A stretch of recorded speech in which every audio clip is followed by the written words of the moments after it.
The trouble with chickens is, in 48 hours, someone can go from having never owned chickens before to posting content online like the ultimate chicken care guide. But here's the problem. A huge percentage of the advice given online is just flat out bad and ignores thousands of years of chicken domestication history and fails to understand what chickens need.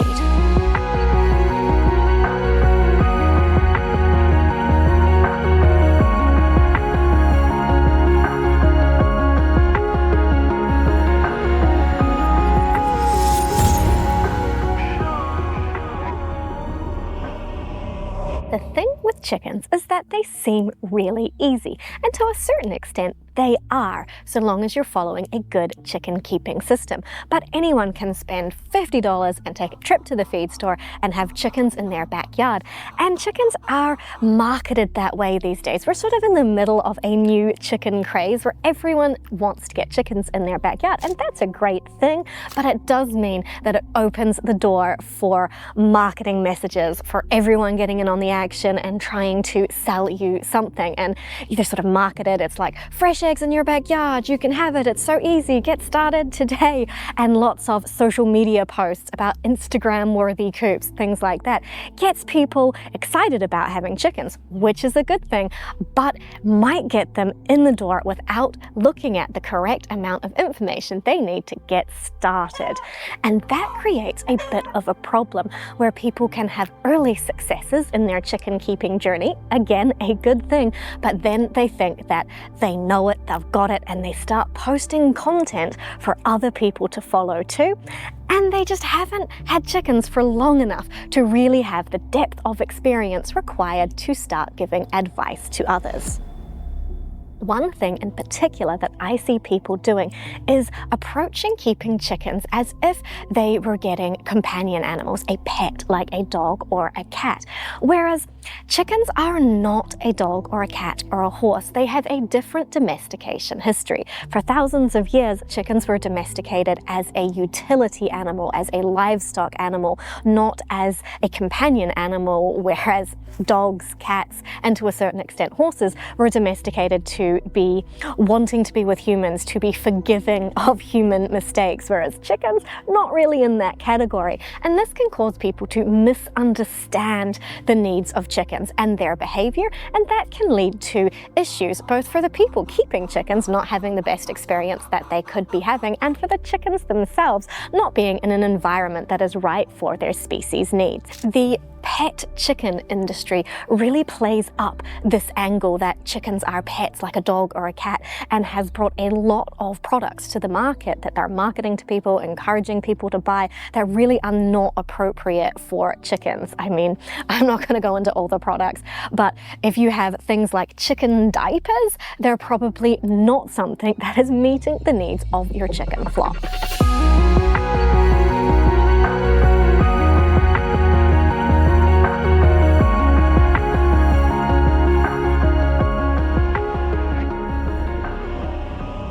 I see some common themes in advice being given, particularly in the online chicken sphere, be that on YouTube or internet forums or other forms of social media. So I'm just going to touch on a couple of those today. And the first one is chicken feeding. Now, people have all sorts of opinions about chicken feeding, but one of the most common ones that I come across is that you can only feed your chickens a bagged feed from the feed store that is appropriate for the age and stage that your chicken is.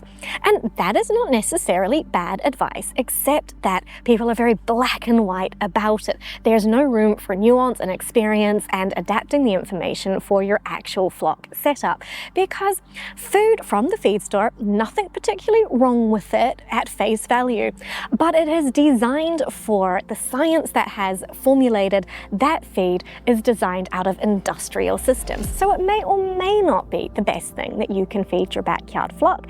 And in the midst of all of that information about just feed store feed, it's all your chickens need need to eat. You have people putting out information, content about all the things that chickens can and cannot eat, where they're telling you that you have to core the apples before you feed it to your chickens because apple seeds are going to kill them, or they can't eat this thing or that thing. And it just gets really far more complicated than it needs to be.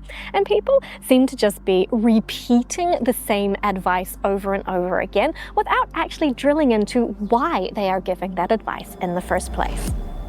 Another piece of advice is to use automation to run all of the functions of your chicken coop and run, so that as things like automatic coop doors, automatic feeders, automatic waterers, all of this kind of thing. And again, it's not necessarily wrong to use those things, but if you over rely on automation, you are missing opportunities to be out there observing your flock, making sure everything's going okay. So long as you build in time to go and actually check on everything and that your automation systems are working, so long as you build that in, cool, automation can be a great tool for people who are a bit strapped for time, especially in the winter time when they might not get home in time, etc., etc. But again, it's all about the nuance of these things. If you slap in all the automation into your chicken coop before you really have a good understanding of the patterns and the flow that your flock likes to be in, then you might make some mistakes, like not adjusting the time that your automatic coop door opens in the morning as the season changes. That's a massive one, and I see people just setting one time and letting that time roll all year round, which is not a great way to use an automatic coop door. Your chickens like to wake up with the sunshine and go to bed with the dusk, and if you're not adjusting that time quite regularly, you're going to end up in a situation where your chickens aren't happy or potentially not safe if they're going to bed much earlier or later than the door is going to shut. The last specific little advice I want to touch on is how people deal with sick chickens. Now, sick chickens are a complicated topic, so they can't be dealt with just with a 1, 2, 3, 4 formula. And I'm seeing a lot of people recommending instant isolation and treatment of sick chickens. Well, the fact of the matter is, by the time you notice that you have a sick chicken, if they have something contagious, they probably have already spread it to the rest of your flock, because chickens do not show that they are sick until they are really, really sick.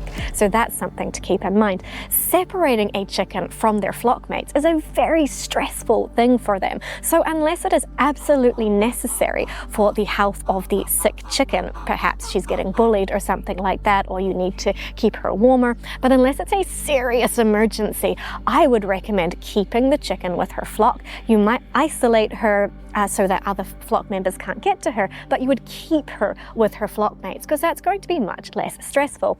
But I don't see people accounting for chicken behavior and needs when they're making these treatment statements. And a lot of this advice, it seems logical to us as humans. Oh, if we're sick, then we go to the hospital to get better. But as humans, we can understand that this is for our own good and that people are trying to help us. A chicken can't understand that. When they are separated from their friends to get treatment, it is just a traumatic experience for them and might not improve their chances for actually surviving their illness. I am really happy that people are getting backyard flocks and that chicken keeping is becoming a thing again. It really makes me happy. But when a lot of people get into something, they get excited about it, which is great. But then you start to have a situation where you have a whole bunch of new people, beginners to something, to a skill, to keeping chickens, and they are talking amongst themselves, and it starts to become an echo chamber of just repeating the same things over and over again without a deep understanding of where that information has come from and if it actually is meeting the needs of your chickens. If people just keep saying the same things over and over again, eventually we accept that as the truth, but it may not be the truth. It may not be the best thing to do. So that is something to keep in mind when you're seeking information sources to help you on your chicken keeping journey.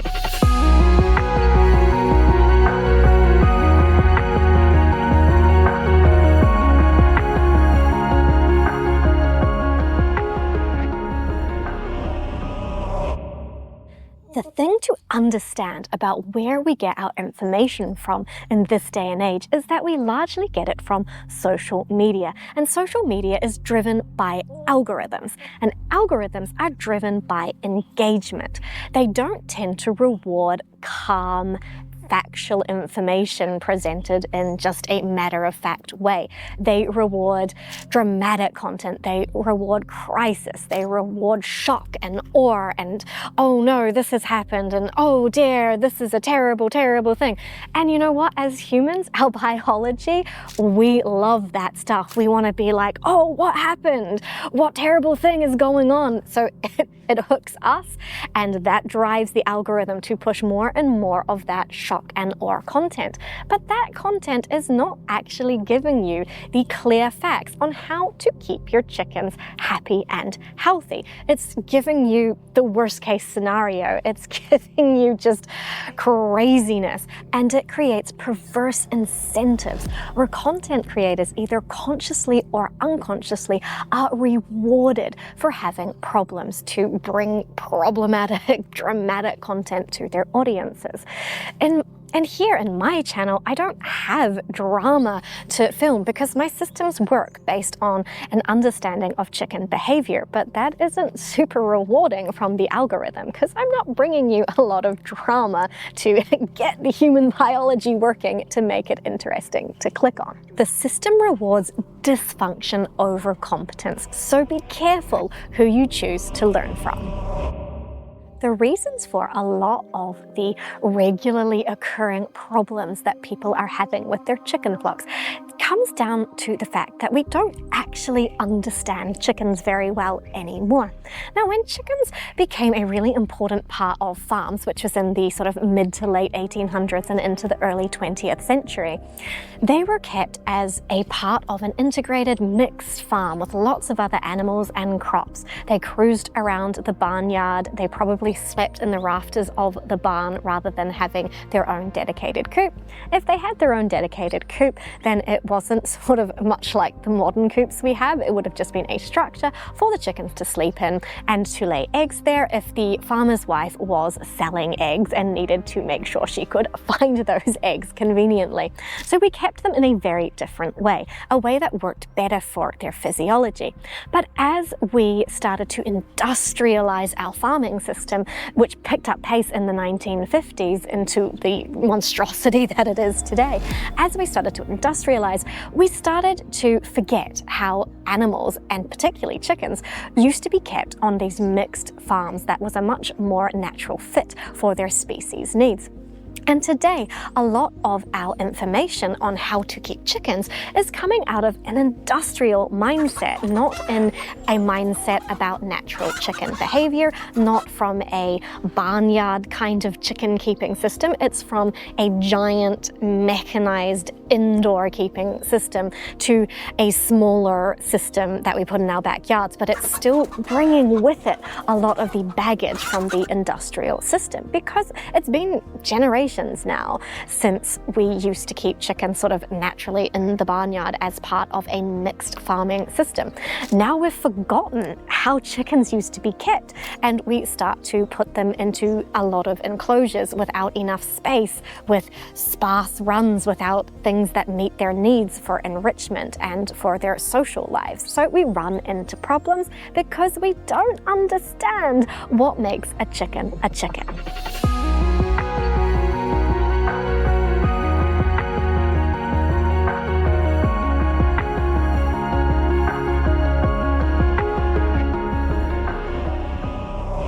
Speaking of people giving chicken advice, it's a bit ironic that I'm sitting here telling you not to listen to people on the internet when I'm essentially doing that very thing. But it's a matter of trust. You need to know that you can trust a person giving you advice that you're going to listen to. So with that in mind, there are some things you should think about before you just wholeheartedly listen to someone, and that includes me. And some of those things are, do they have actual experience? And if you ask them questions, can they answer those questions based on their experience? And if they can't answer the questions because they haven't had that experience, do they tell you that? Do they say, hey, I can't answer this because I don't have the knowledge, but try this place might be able to give you some help. So they're humble enough to know when they have reached the limits of their expertise. That is very, very important. Do they cite their sources, or if they don't cite them in the video, because that could get awkward. If you ask them for where that information comes from, can they tell you?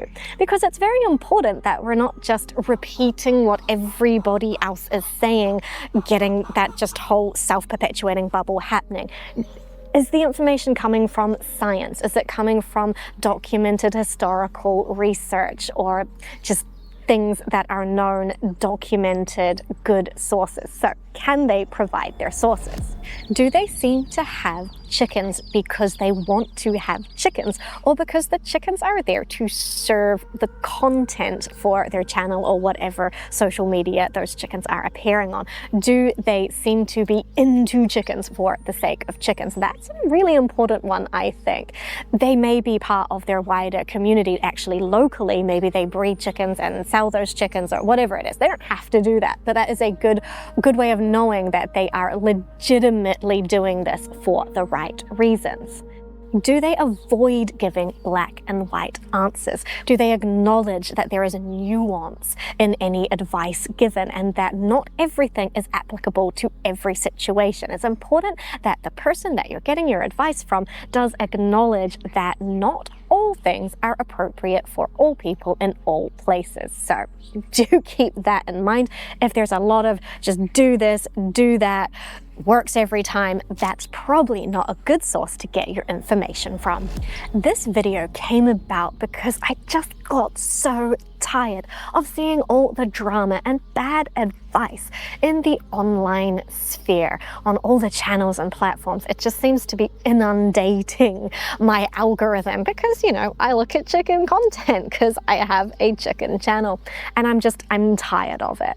On this channel, you're only going to get content that is from my direct experience, the systems that I use and share because they might work for you too. You're going to get information that is backed up by scientific research or documented historical fact. And if that is inconclusive, I will tell you that. I might share an opinion. I will tell you that it is my opinion. I might share things like in my dust bathing video where the science wasn't 100% conclusive. I will tell you that, and then let you know how I choose to take that information and apply it in my situation. You're not going to get black and white information, and you're not going to get drama and things going wrong, because my systems work for me and I just don't have problems in my chicken flock, not the kind of problems that I see people posting about constantly online.